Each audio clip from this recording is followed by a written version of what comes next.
King Kong badannya besar.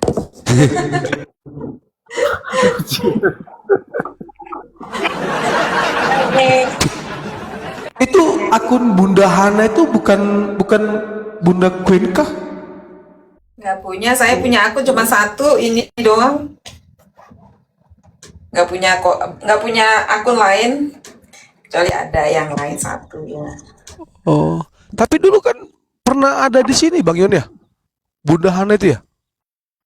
Bunda Hana dulu Tidak. sekali, cuma beberapa kali doang masuk. Oh, masih baik-baik kan Bang Yon hubungannya kan? Sama Bunda Hana, Iya. oh udah jarang. Terakhir ya kalau misalnya dia buka room, begitu gua absen ya masih nyapa. Bunda Hana yang Oh, itu ini enggak yang sama nih apa ya foto profilnya sama Bunda Queen ini. profilnya sama. Masa Oh sih? Hana kali, bukan Bunda Hana. Hana ya, iya Hana. Hana yang sering di komalnya si itu kan si Bu Marsa Eh, ya. ke bom bom kayaknya pernah dia. Bom bom Oh, Winep Lia nggak tahu Kristen sih juga pernah dia. aku ini. Kalau saya dulu ya 2 kali pernah naik di komalnya di komalnya Bom Bom. Tapi nggak lagi. Iya iya Apalagi udah benar. mau komalnya Bang Ion nggak mau lagi. Gitu. Lihat, bom sambil tiduran di bangku. Aduh, sambil tiduran Sedih dia itu sedih. tiga akun. Aduh, gila si Pak Bom bukannya tidur. Dia lagi Lagi. diskusi tuh Bang Yon sama orang Yudaisme, ya Hmm, kan? Jadi orang Yudaisme itu nanya, hmm, kenapa Hashem harus turun ke dunia, ke bumi gitu kan? hmm, Lalu Bom Bom jawab tuh pakai pakai ayat-ayat Alkitab, nggak hmm. nyambung. Kata si Yudaisme itu nggak nyambung. Datang si Lidara mau bantuin, mau nolongin si Bom Bom, si Lidaranya malah nanya-nanya, bukannya malah membantu menjelaskan. Ini kan yang kadang-kadang. Parah, parah. Itu. Makanya aku Apa tadi dari jawabannya? situ, Berarti orang jauh ini pun tolol juga saya rasa.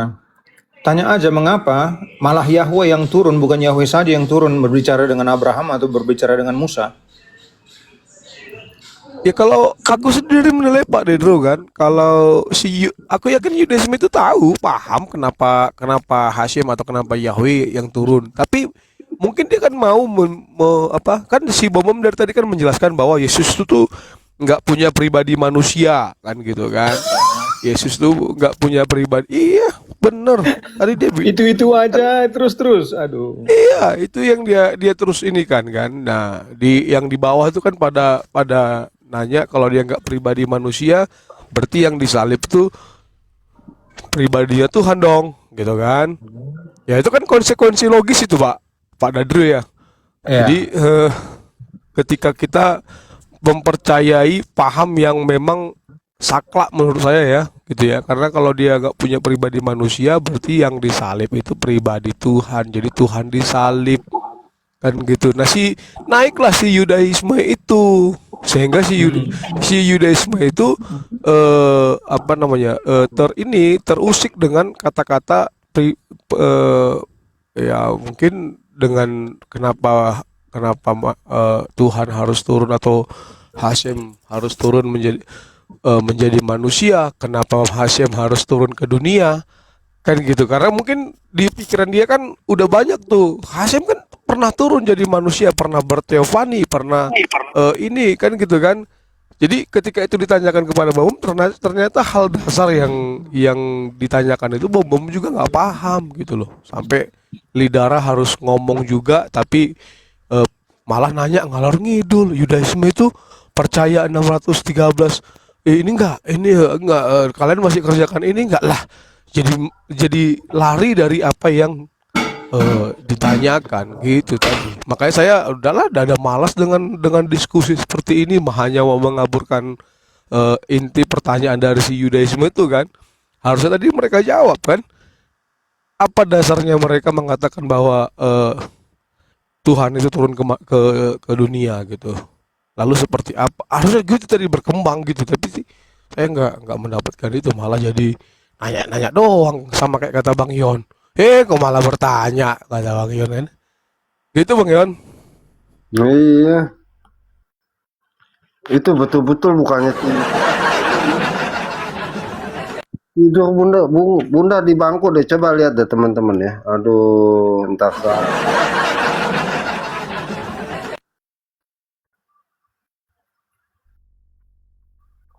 coba kita dengar sekilas nih. Mana tuh? Nggak ada. Kok nggak ada suaranya ya? Oh, judaisme ya. Nah, itu kan udah jago tuh Pak Lidara, bisa lah menjelaskan lah. Lo emang tahu gua sama Pak Bombom. Nih bentar, dia nyesel-nyesel ya. Nih nyesel-nyesel nih. Bahasa aslinya, kenapa sampai bisa begitu? Kalau tidak sama, tolong jelaskan lagi. Itu, tapi dia nggak mau jawab. Dia bilang saya belum menjelaskan loh. Saya sudah menjelaskan tentang hypostatic union, kok masa kurang jelas lagi? Berarti dia nggak ngerti tentang hypostatic union. Itu ayat per ayat dong. Gimana sih? Orang yang Tritunggal pasti memahami itu teman-teman. Tentang hypostatic union. Itu nanti besok tuh ketawa tuh, orang-orang ketawa tuh nanti di room-roomnya apologet ya. Ketawa dia nanti tuh Jody. Nanti ketawa itu semua itu. Nanti akan dibahas itu. Ion nggak tahu apa-apa teman-teman. Pak Bombom, tadi Pak Bombom bawa dia kan bawa Matius 11 ayat 25. Itu Markus berapa tadi Pak Bombom? Markus 12 ayat yang ke-29. Oh, 29. Oke. Di situ kan Sema Yisrael Adonai Eloheinu Adonai Echad. Nah, di situ dalam Ulangan 6 ayat 4, iya, di situ YHWH. YHWH, tapi di dalam perjanjian baru di situ kurios. Nah, coba tolong jelaskan. Di situ harusnya dijelaskan. Nah, kalau dia bilang Markus 11 ayat 29, Matius 11 ayat 25, Yesus punya Tuhan, pertanyaannya, di situ kurios atau propernem? Nah, itu harus dijelaskan. Kalau Yesus punya kurios berarti ada subordinat. Kita masuk dalam. Ribet nggak Pak Dendu? Ribet nggak? Kalau mau bahas itu beda lagi, Bom-Bom. Kalau lo mau itu proper name kurios, Yahweh juga bisa disebut kurios. Aduh, lo jangan ngajarin gue, Bom. Kira gue abal-abal apa? Enggak aja ada buktinya. Jawabnya melintir lagi sono, melintir lagi. Teologi ini langsung ini. Ion nggak ngerti itu subordinat. Ada hierarki, nggak ngerti. Tapi dia tidak akan ngerti.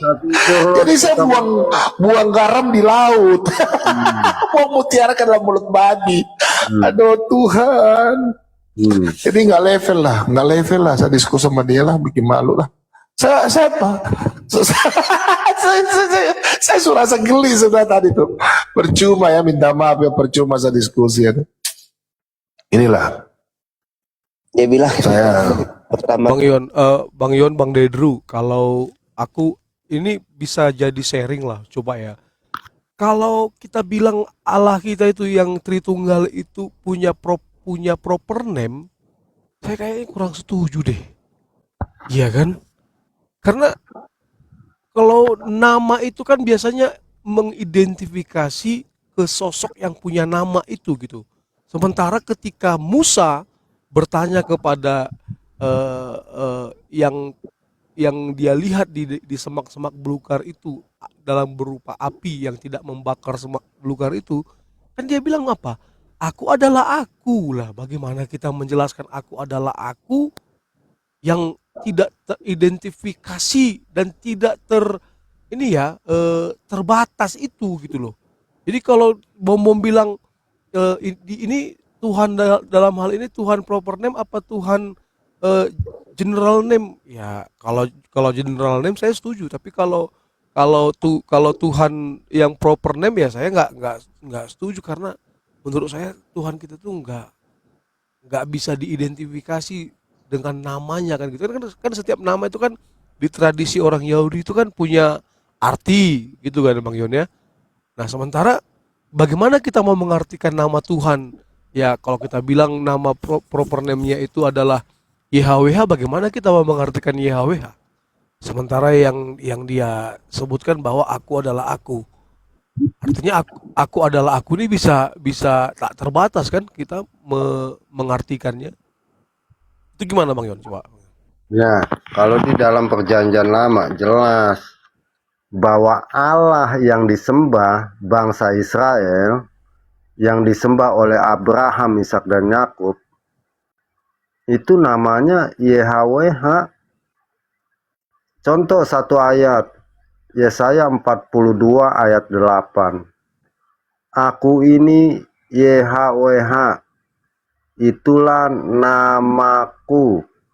Aku tidak akan memberikan kemuliaanku kepada yang lain atau kemasyhuranku kepada patung. Nah itu salah satu ayat ya. Bahkan menyebutkan akulah Tuhan, itulah namaku, itu banyak ayat-ayat Alkitabnya. Ya.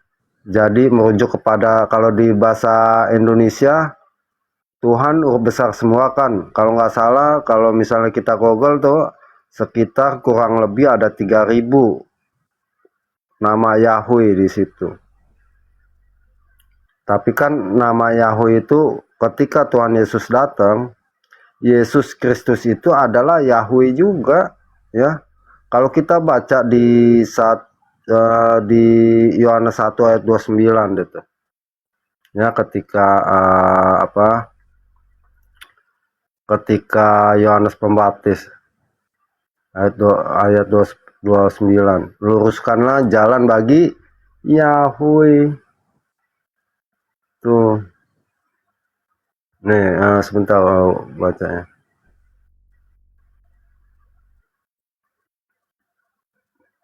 Bentar. Oh, ini dia nih. Ayat 23-nya Yohanes 1 ayat 23. Jawabnya, akulah suara orang yang berseru-seru di padang gurun. Luruskanlah jalan Tuhan. Apa luruskan jalan Tuhan di situ? Di dalam perjanjian baru itu merujuk kepada Yahweh. Ya. Penggenapan di Yesaya 40 ayat 3. Persiapkanlah di padang gurun jalan untuk Yahweh. Siapa yang di situ?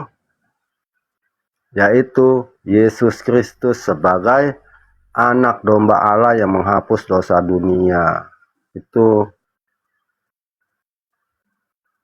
Pak Dendo, silakan Pak Dendo. Nggak ada lagi yang saya itu kan Bang Yon.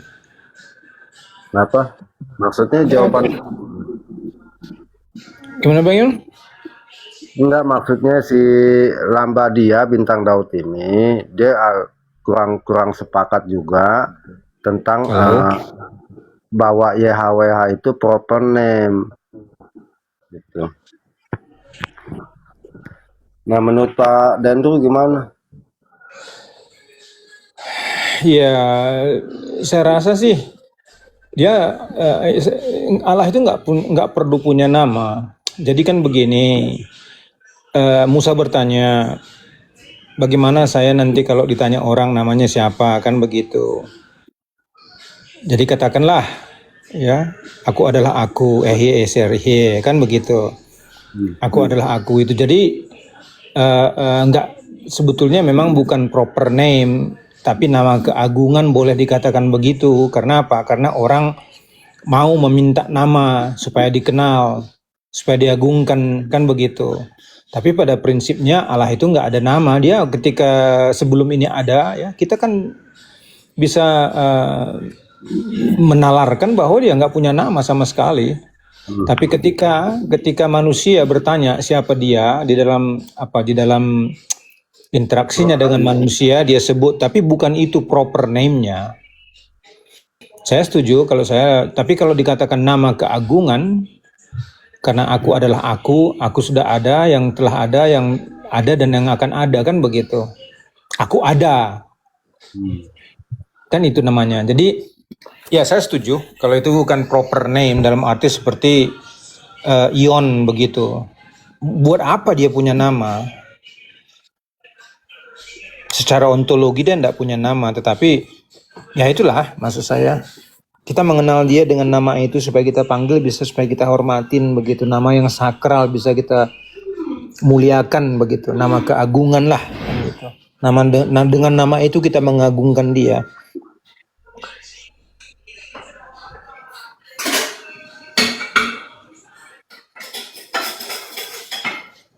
Leon baca apa nama situ? Ayat 15 apa? Shalom, Bang Yon. Ya, Salam ya, semua. Bu Ji. Silakan Bu. Iya, kebetulan Pak Dedro ada di sini. Pak Dedro tadi malam, saya boleh ya Bang Ion, ini izin sama Pak Dedro ya, bentar ya. Pak Dedro tadi malam kan ada di roomnya si Azazel ya. Azario. Ya Zaria. Saya juga ada di situ, Pak Dedro. Oh ya. Nah, jadi saya agak si tukang geruduk ya.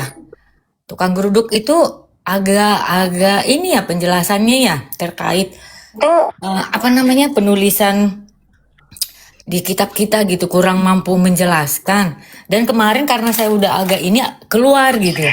Saya ingin Pak Dedro jelasin lagi dong cara penulisan kitab Alkitab kita gitu yang si Gofrun bilang dia itu bisa disematkan kepada orang pertama gitu loh. Oh. Yang tadi malam itu loh Pak Dedro. Iya, dia kan mengutip 1 Sedikit aja. Yohanes. 1 Yohanes ya. Jadi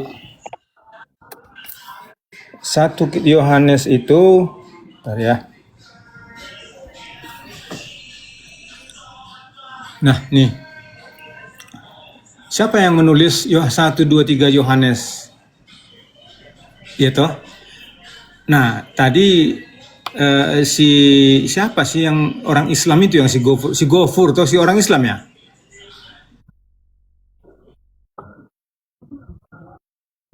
Kan pertentangan gitu kan tentang kata dia yang Ya. disematkan kepada orang pertama. Padahal Ya. dia itu adalah disematkan untuk orang ketiga. Nah, dia bantah dengan bagaimana dengan Yohanes. Orang dia menuliskan murid yang dikasih, dialah murid. Itu Ya. kan menuju dirinya sendiri. Nah, di situ tuh. Gimana? Iya, ya biar saya buka dulu Alkitab saya ya. Biar karena dia tadi mengutip, ya ini memang bagus ya. Kita sebagai yang belajar juga mengerti ya. Kenapa pernyataannya pakai dia kan begitu. 1 Yohanes, 2 Peter, 1 John.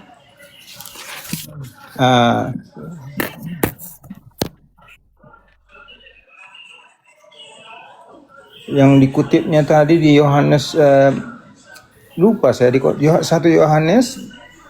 Yohanes atau berapa tadi ya? Masih ingat ayatnya?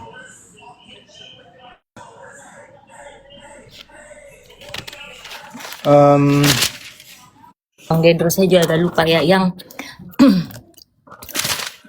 kan dia bilang itu Petrus padahal itu Yohanes loh. Kitab Yohanes Bang Dedro. Dialah Yohanes yang menyatakan dialah murid yang dikasihi gitu loh. Iya, itu di ayat berapa ya? Sebentar. Di 1 Yohanes berapa ya? Dia kutip 1 Yohanes saya rasa.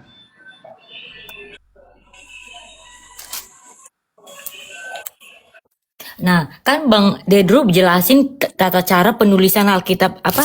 Kemarin Bang Dedro bilang apa? Penulisan Alkitab Ya. kita itu kayak ada ini apa istilahnya gitu. Nah, di situ saya Jadi saya katakan ya, kadang-kadang ada kata orang ketiga di dalam Alkitab itu ya. Misalnya ini kan Yohanes. Loh Yohanes kok mengatakan dia juga kan begitu. Berarti yang menulis ini kan eh, kok nggak dia pakai aku kan begitu, gitu. Jadi memang ada di dalam Alkitab itu memakai kata orang ketiga. Itu menunjukkan bahwa walaupun saya ini adalah pengarangnya, tetapi bisa penulisnya adalah sahabat saya atau sekretaris saya, itu boleh. Begitu. Jadi nggak salah kalau misalnya saya ini menyatakan Yohanes itu sebagai dia begitu. Yohanes 21 ayat 24 kayaknya. Yohanes 21. Saya kira tadi Yohanes 21. Yohanes 21. Jadi ini nih. Nah, dialah murid yang memberi kesaksian tentang semuanya ini. Nah, sementara yang nulis Yohanes adalah Rasul Yohanes sendiri. Tetapi Iya. di situ dia ininya. Yohanes berapa? Bu? Yohanes 21 ayat 24. Kata penutup dari Rasul Yohanes di ini. Iya. Yohanes. Nah itu jadi ayat 24. Take this man Yohanes 2. Oh, sorry, saya kok kisah para rasul, saya gimana? Yohanes 21, Bang. Ya, saya buka ke kisah para rasul 21. Saya baca kok nggak ada itu. Oke, 24. Ini hampir di akhir toh, hampir di akhir kata pengakhir toh. This is the disciple who testify to these things and who wrote them down. We know that his testimony is true. Ya toh? Ya. Jadi iya benar. Jadi makanya kalau Rasul Yohanes menulis ya, menulis misalnya nih, Rasul Yohanes menulis sampai katakanlah sebagian besar ini, gitu. Kemudian saat-saat terakhir itu ada sahabatnya yang menuliskan sebagai penutup begitu. Tetap saja itu adalah penulisnya dianggap sebagai Rasul Yohanes, tetapi ada orang yang lain yang menuliskan sebagai penutup, itu tidak apa-apa. Ini ada orang yang menyatakan demikian bahwa yang terakhir ini berarti ada yang menulis, bukan dia Rasul Yohanes sendiri yang tangannya menulis begitu. Jadi yang menutup ini adalah orang lain begitu. Jadi nggak masalah. Jadi sering sekali di dalam penulisan itu asosiatnya atau katakanlah teman dekatnya ataupun sekretarisnya menuliskan, melanjutkan gitu. Makanya di dalam kitab Musa pun, Musa itu kan sudah meninggal toh. Tetapi kok masih ada dia bisa menulis kitab Ulangan. Yang terakhir-terakhir itu yang menuliskan Joshua, begitu. Jadi nggak masalah. Jadi sahabatnya bisa menulis. Jadi walaupun kata ada yang demikian dengan menggunakan kata orang tunggal itu bisa terjadi orang yang lain menuliskan bagian itu, nggak apa-apa, gitu. Makanya dikatakan ini adalah murid yang menyaksikan segala ini kan. Ya memang itu adalah Yohanes yang dimaksud, gitu. Tapi kalau ini yang Yohanes yang menulis, kenapa ini menyatakan bahwa inilah murid yang menulis kan begitu? Kenapa dia tidak bilang aku lah yang menulis ini? Kan begitu.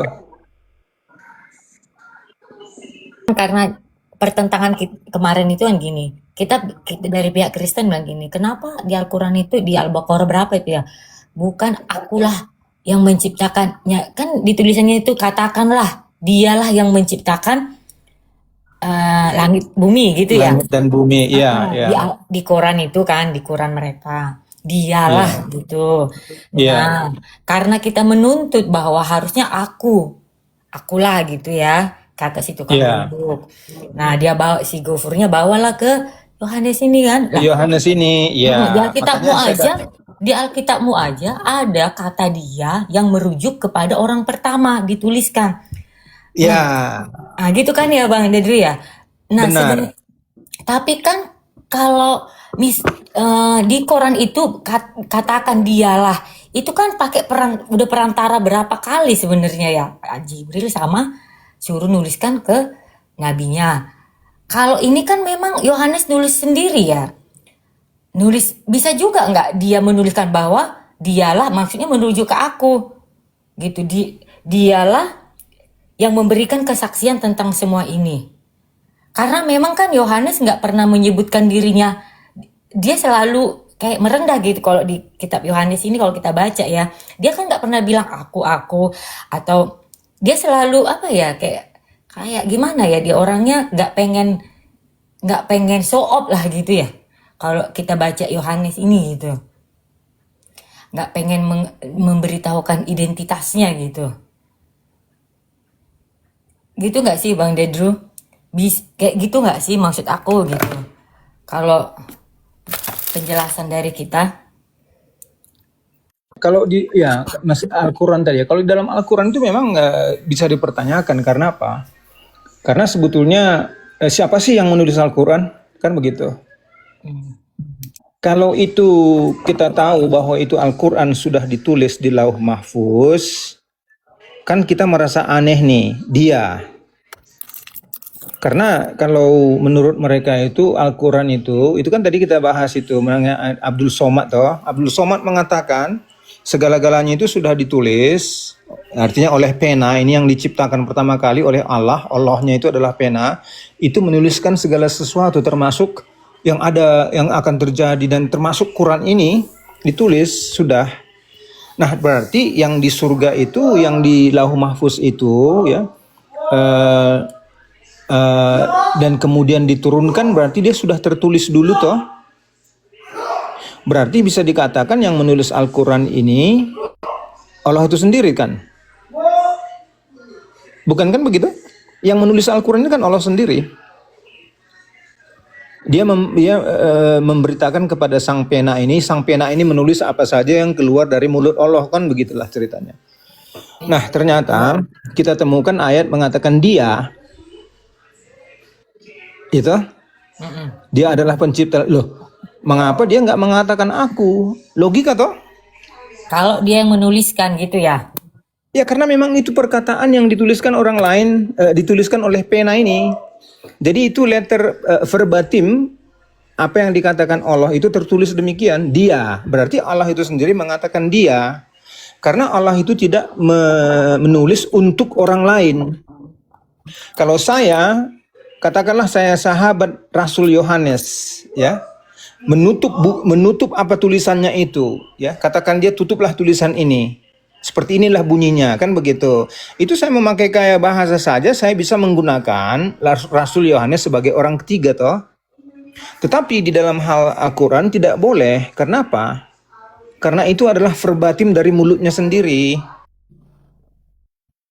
Allah itu tidak menulis untuk Allah yang lain, kan begitu. Harusnya dia pakai aku, kecuali dia menulis untuk atau berkata untuk Allah yang lain. Katakanlah ada dua Allah nih. Allah yang satu ini berfirman, katakanlah dia, kan begitu. Jadi orang yang ketiga yang disuruhkan ditulis oleh si pena ini, kan begitu. Itu. Tapi di dalam kitab kita ya nggak begitu. Ada saja orang yang menuliskan itu bukan harus yang mengarang begitu. Jadi associate terdekatnya juga bisa menulis. Makanya saya katakan tadi itu, kitab Musa itu bukan harus ditulis oleh Musa semuanya. Ada bagian tertentu Yosua yang menulis. Gitu. Nah, di dalam Yohanes ini juga demikian. Ya, kalau ada orang memakai orang ketiga padahal dia yang nulis, itu menunjukkan asosiatnya menyatakan bahwa yang menulis ini adalah Rasul Yohanes, begitu.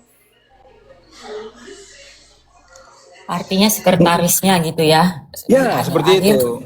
Di akhir ada sekretarisnya yang melanjutkan itunya ya. Iya, penutupnya. Penutupnya ya, gitu ya. Ya. Oke. Jadi ya boleh saja kita nggak mempermasalahkan itu menggunakan kata orang ketiga. Ya. Nah, dan di Alkitab juga banyak juga ya, ketika gaya penulisan pada apa, pada budaya saat itu ya, boleh dia menggunakan orang ketiga untuk menyatakan dirinya juga boleh gitu. Ini. Nah, ini yang ini baru ketemu. Gaya penulisan bisa menggunakan orang ketiga untuk menyatakan dirinya. Itu Bang Dedro ya. Yohanes, kalau saya baca seperti itu nggak? Menurut Bang Dedro sama nggak sih? Kalau saya tangkap sih Yohanes selalu menyebutkan dirinya itu tapi menginikan orang ketiga gitu. Nggak selalu harus begitu. Iya, tapi bisa juga itu menggunakan dengan orang ketiga begitu. Misalnya begini, Yohanes, inilah hidup yang kekal itu, mengenal Dia. Nah, itu perkataan si Yohanes atau perkataan Yesus? Yohanes. Nah, itu. Jadi kita bisa melihat ketika, jadi kita bisa melihat konteksnya itu siapa yang ngomong begitu. Nah, di dalam Al-Quran kan nggak boleh kita ketahui karena Allahnya sendiri yang mau ngomong tuh. Kan katanya sudah ditulis di Lauh Mahfuz. Oh, di situ kuncinya ya, bahwa Iya, kuncinya di sana. itu tuh harga mati gitu. Mereka itu tuh di situ harga mati gitu kan, karena klaimnya bahwa itu yang menuliskan Allahnya sendiri gitu kan, Allahnya sendiri gitu ya, Bang Ya, Dedro. itu firman Allahnya sendiri secara verbatim dari Lauh Mahfuz. Jadi sebetulnya Harusnya kemarin kayak gitu maksud aku, counternya gitu sih, tukang geruduk itu gitu. saya rasa kemarin itu juga udah sebetulnya dibahas. Karena apa? Karena menurut si Abdul Somad itu kan sudah ditulis, tapi menjawabnya itu nggak ke sana kemarin. Iya, lari ya. Masalah-masalah kenapa Allahnya itu Dia itu, loh, kalau Dia berarti di surga sana siapa lagi yang ada Dia, kan begitu? Gitu harusnya jawabnya. Iya, betul. Nah, kalau di Alkitab kita, karena yang penulisnya adalah Rasul, diilhamkan Roh Kudus, ya boleh ya benar tadi ada sekretarisnya yang melanjutkan itu penutupnya kan gitu. Iya, boleh. Jadi itu nggak masalah. Karena kita mengerti ya, itu firman Allah ini kan ditulis oleh manusia nih, iya toh. Iya toh, ini nggak kita katakan bahwa ada Alkitab tertulis di surga seperti ini. Secara verbatim ini adalah perkataan Elohim, titik koma begini, tertulisnya juga di surga begini. Kan nggak begitu kita. Harusnya penekanannya kemarin gitu ya, Bang Dedro ya. Maksudku Harusnya. kayak gitu tuh, ditekankan di situ gitu loh. Iya. Di Iya, kita nggak percaya, kita kan nggak percaya kalau ada Alkitab di surga sana secara verbatim kan. Semuanya adalah perkataan Allah, kan begitu mereka mengatakan. Itu adalah firman Allah, semuanya itu firman Allah, kan begitu. mereka udah kekunci dengan klaimnya sendiri ya. Nah, itu sebenarnya yang dikejar tuh klaim itunya ya, kemarin itu klaim mereka bahwa Allah yang nulis sendiri gitu, nggak boleh diganggu gugat gitu loh. Ya kan? Iya. Ya, jadi kalau di Alkitab kan bisa kita mengerti ya, ini kan ditulis oleh seseorang, katakanlah itu, kita bisa melihat, loh, ini kan memakai orang ketiga maksudnya siapa? Dia berbicara kepada siapa? Kan begitu. Iya, oke. Iya. Oke, dapat poinnya. Iya. Itu aja sih Bang Dedro. Thank you ya. Ya, sama-sama, Penasaran aja nggak tadi apa-apa. malam. Ya, saya mau tambahin baca konteksnya. Yang di ayat 24 baca konteksnya di ayat 20 sampai 23. Nah, dialah itu merujuk kepada apa yang dibicarakan Petrus dengan Tuhan Yesus. Itu saya cuma mau nambahin doang.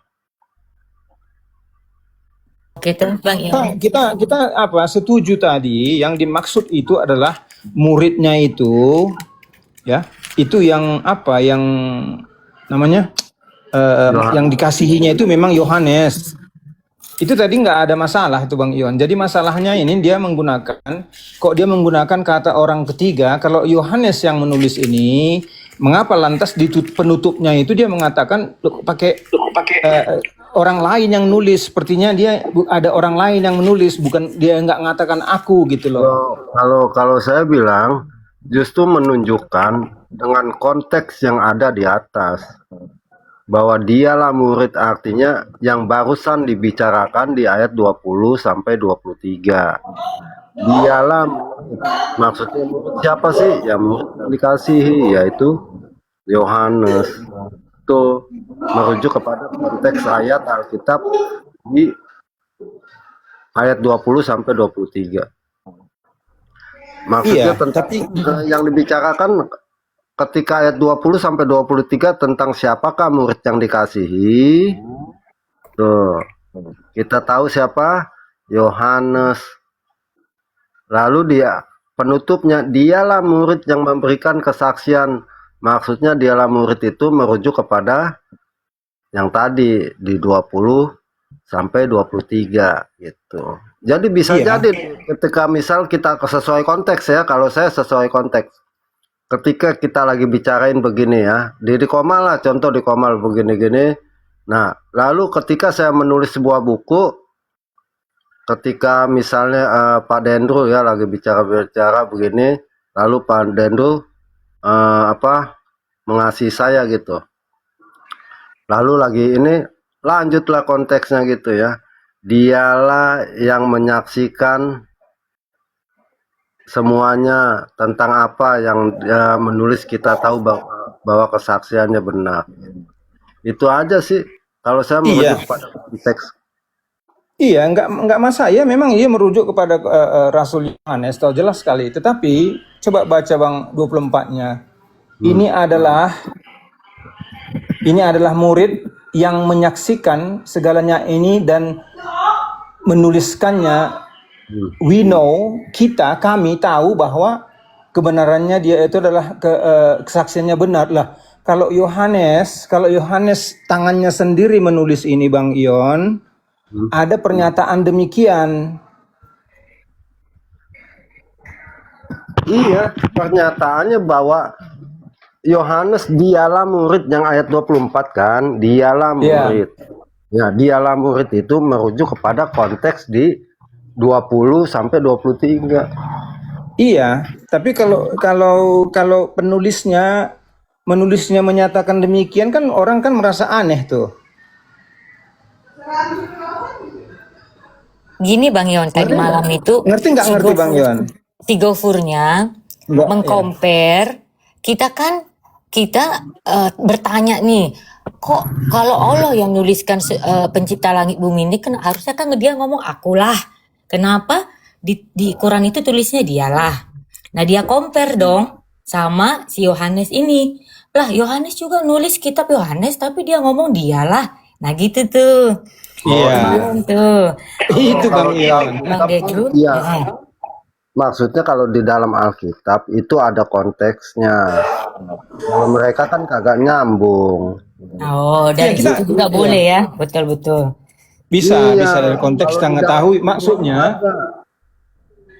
Ya Dia kalau kita langsung setuju, yang menulis ini adalah memang Rasul Yohanes. Tetapi di dalam kata akhir ini ada pernyataan inilah murid yang menyaksikan. Loh, kenapa enggak dia katakan akulah murid yang menyaksikan?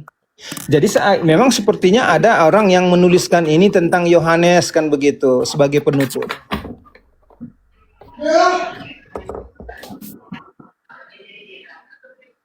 Kan saya bilang tadi, ketika dialah murid itu merujuk kepada pernyataan yang di ayat 20 sampai 23, artinya penegasan, justru penegasan. Kalau misalnya akulah murid, kayaknya nggak ada deh Pak. Bahasa-bahasa Alkitab ada nggak sih yang menyatakan Oh sesuatu? iya, cocok sih. Bang Yon juga bagus tuh penegasan. Oh iya ini dapet nih, menegaskan. Jadi dialah itu menegaskan benar-benar. Menegaskan konteks yang ada di atas. Menegaskan konteks di atas gitu ya. Di ayat 20. 20 sampai Itu urusanku kata Tuhan Yesus kan kalau dia masih hidup. Petrus kan nanya, bagaimana dengan dia ini Tuhan kan gitu ya. Percakapan itu. Itu urusanku kalaupun dia masih hidup sampai aku datang gitu ya. Tetapi betul. engkau itu Ya. aku. Oh iya, Coba boleh ya. coba dibaca seterusnya. Kami mengetahui bahwa testimoninya benar, kesaksiannya benar. Si kami ini siapa lagi di sini si kami? Mana Pak, mana di kami? Pak, bahasa Indonesia gini Pak Dedru, dialah murid yang memberikan kesaksian tentang semuanya ini dan yang telah menuliskannya, dan kita tahu, kita kalau di bahasa Indonesia bahwa kesaksiannya itu benar, dan Iya, kita tahu. tapi ini kan katanya tulisan Yohanes. Nah, itu kan kemarin yang jadi ininya dia kan Iya. pertanyaannya, dan kita Kalau si tahu. Yohanes ini yang menuliskan, kenapa dibilang kami lagi nih? Oh iya betul. Kan Dan dia kita sendiri yang tahu. nulis. Lantas siapa sih kami nih? Isi yang kami ini ikut nulis enggak? Kan Mana gitu kita? logikanya si Gofur. Gofur, iya betul. Nah, itu kemarin. Nih, jawabannya kan dibilang dialah murid, itu penegasan di konteks ayat 20-23. Dua tiga betul. Ya, yang memberikan kesaksian tentang semuanya ini dan yang telah menuliskannya. Dan kita tahu, nah, merujuk kepada murid-murid Tuhan Yesus bahwa kesaksiannya itu benar. Loh, tapi kan yang menulis satu orang, Bang Ion. Si John. Kenapa? Kan si John yang nulis. Kenapa dia bilang kami? Saya, aku kan begitu. Bu, Ah, itu gimana Bang Dedru coba? Nanti biar kita paham nih, sama-sama paham. Yang tadi ya ada sekretaris penulisnya ya. Iya, Setelah- makanya ada Oke. scholar yang menyatakan bahwa memang ini ada orang lain yang menulis on behalf, artinya untuk Rasul Yohanes, ya. Jadi katakanlah sampai Yohanes 23 itu ya sudah selesai dia. Ya, kemudian dia suruh seorang lain, bagaimana kamu kau tuliskan dulu yang itu untuk penutupnya begitu. Gitu, nggak apa-apa, bagi saya nggak masalah, karena bagi kita firman Tuhan itu. Jadi kita lihat konteksnya, kita lihat gaya penulisannya kan begitu. Nggak apa-apa, bagi saya itu biasa saja kalau seorang dosen itu menyuruh ya mahasiswanya menulis untuk dia. Penutupnya ya gitu ya. Penutup Kayak di Kalau saya gini, Bang Dedro, kalau saya kasih pandangan seperti ini kan. Kalau saya coba rekonstruksi gaya penulisan Quran dengan gaya penulisan Alkitab, terutamanya Yohanes ini ya. Ini kan kalau Yohanes kan dia kan menuliskan berdasarkan apa yang dia lihat dan apa yang dia saksikan, begitu ya, dan apa yang dia dengar, kan begitu ya. Berbeda dengan Quran yang memang dituliskan berdasarkan hafalan-hafalan para penghafal Quran, kan gitu ya. Jadi memang akhirnya kita jangan terjebak dengan apa namanya ya, gaya-gaya penulisan yang memang tidak ditulis sesuai dengan yang sampai sekarang kita masih pegang sebagai satu hal yang kuat yang bisa dipakai ya, kalau kita katakanlah di bidang hukum, misalnya kalau kayak di pengadilan kan mana bisa didengar hal-hal yang hanya dihafal dan juga hanya dikatakan orang lalu kita katakan lagi gitu kan, nggak bisa. Memang harus yang dia saksikan, dia dengar dan dia lihat kan gitu ya. Nah, kalau saya lihat sih memang kerancuan yang itu yang di Quran tuh memang ya seperti itu, karena dia ditulis berdasarkan para penghafal itu tadi kan, termasuk yang nulis juga yang katanya penghafal kan gitu kan. Maka sebenarnya kita nggak bisa menyamakan apa yang ditulis di Quran itu dengan apa yang ditulis di Alkitab gitu kan. Karena apa yang ditulis di dalam ya, bukan karena kita Kristen ya, tapi apa yang ditulis di Alkitab itu adalah metode penulisan yang sampai sekarang masih dipakai orang kajiannya, kaidahnya kan gitu kan. Ah, tapi kalau yang di Quran itu siapa yang pakai sampai sekarang, Bang?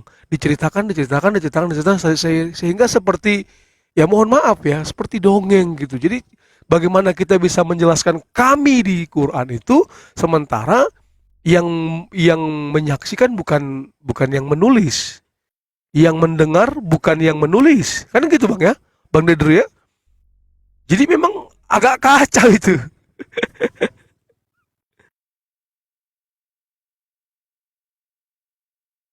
Jadi Allah itu sudah menuliskan Al-Quran itu di surga.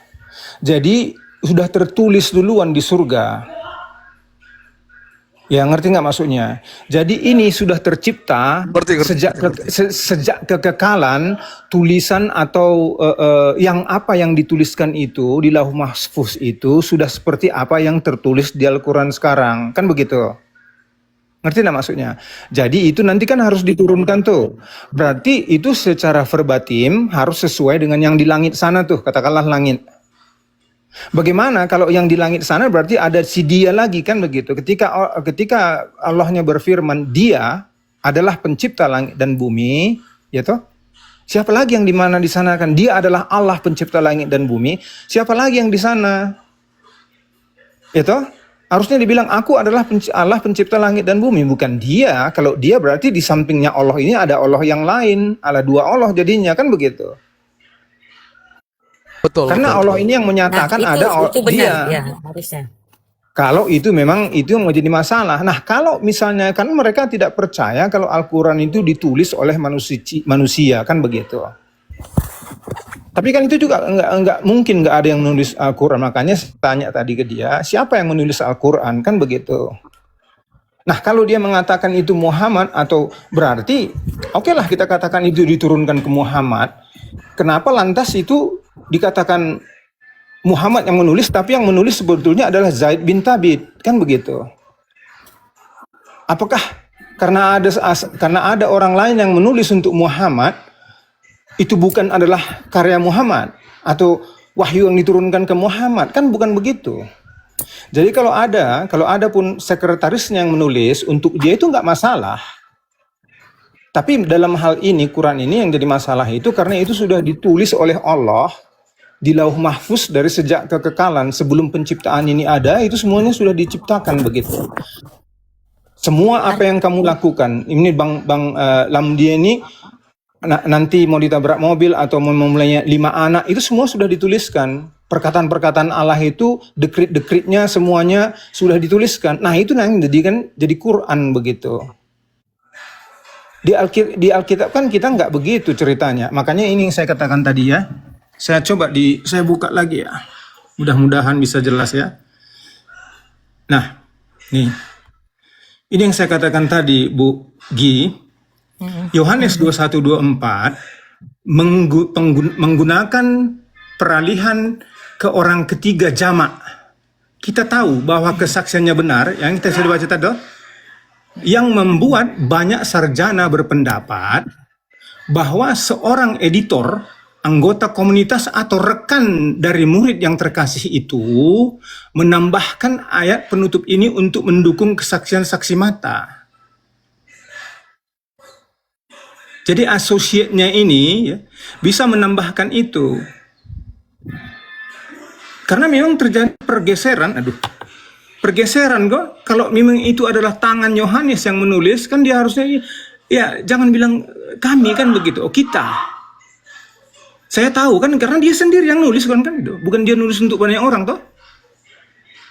Nah, makanya dikatakan nih, perspektif tentang penulis kita dalam komunitas, banyak cendekiawan percaya bahwa sebuah kelompok anonim atau lingkaran editorial menyelesaikan Injil tersebut. Ngerti enggak maksudnya? Jadi saya ini dosen nih, sudah selesai sebetulnya saya tuliskan, tolonglah Dek, tutup ini tulisan saya ini. Dia boleh begitu. Tapi karya seluruhnya itu sebetulnya dimasukkan ke karya saya, ke karya Yohanes, tulisan Yohanes begitu. Jadi makanya kita harus membedakan authorship dengan penulis. Kan begitu. Mereka menggunakan Yohanes 21-24 untuk menjamin keakuratan catatan murid yang dikasihi. Jadi sebagai penambahan oleh seorang editor ataupun associate-nya, karena disuruh, ya tutuplah misalnya. Kan boleh saja. Jadi nggak masalah. Nah, yang kedua ada seorang murid atau editor anonim. Beberapa analis memandang ayat-ayat terakhir sebagai persetujuan resmi dari seorang pengikut dekat atau sekretaris yang menyusun teks dari saksi utama. Ini yang saya katakan.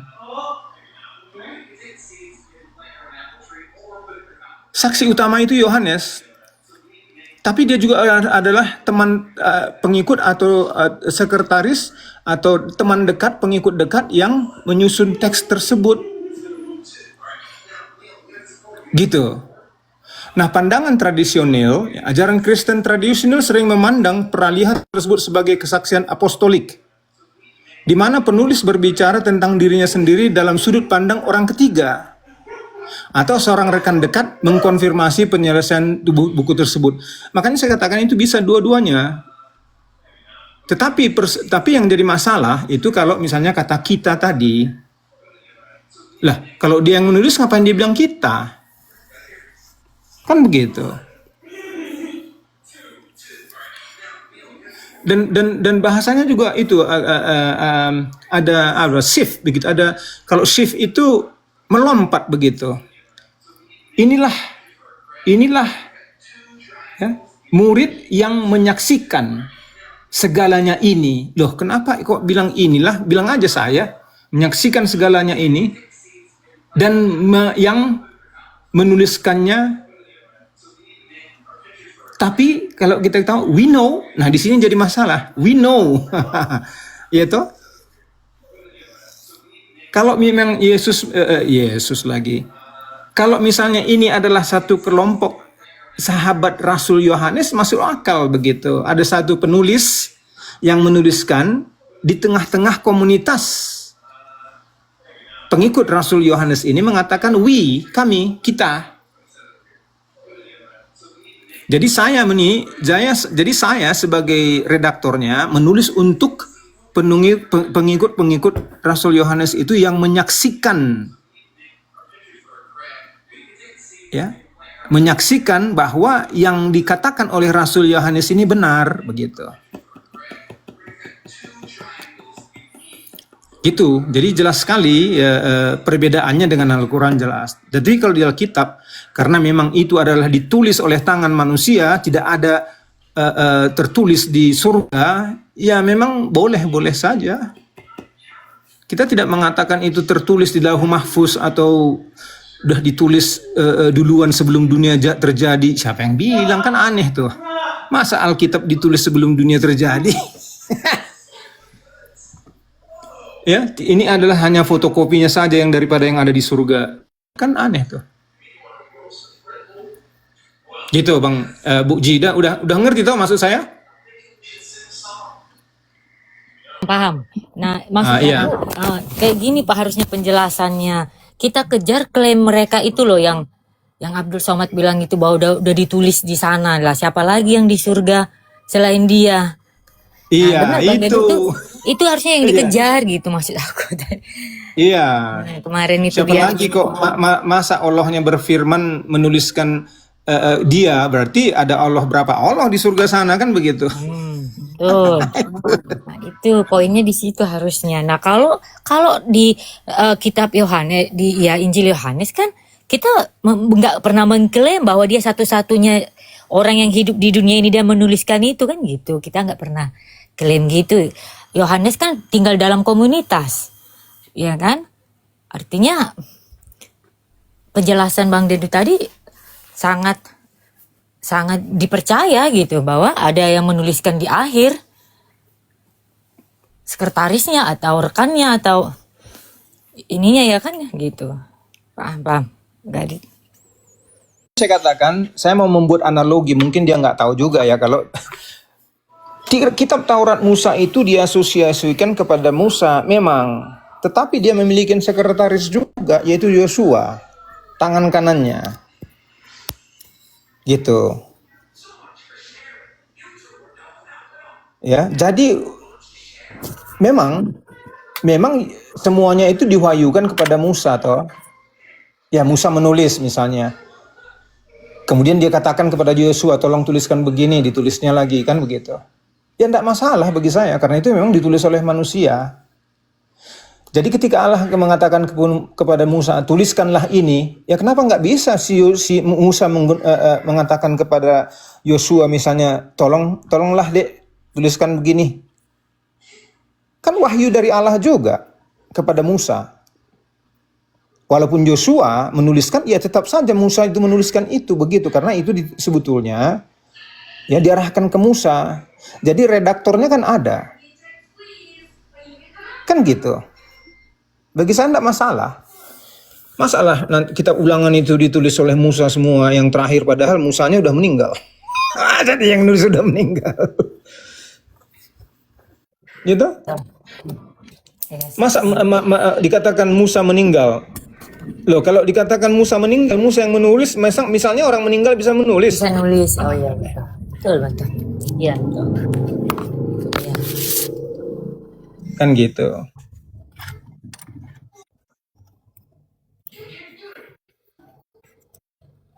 Oke, Bang Dedro, keren.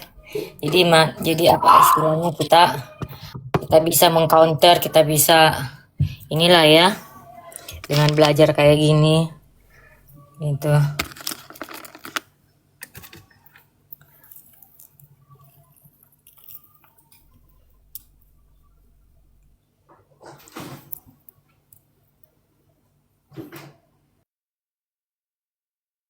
Lanjut Bang Yon. Thank you ya Bang Dedru ya. Nanti kita Sama-sama, mudah-mudahan penjelasannya. bisa menjelaskan sedikit ya. Ya jelas. Dapat ininya. Dapat poinnya kok.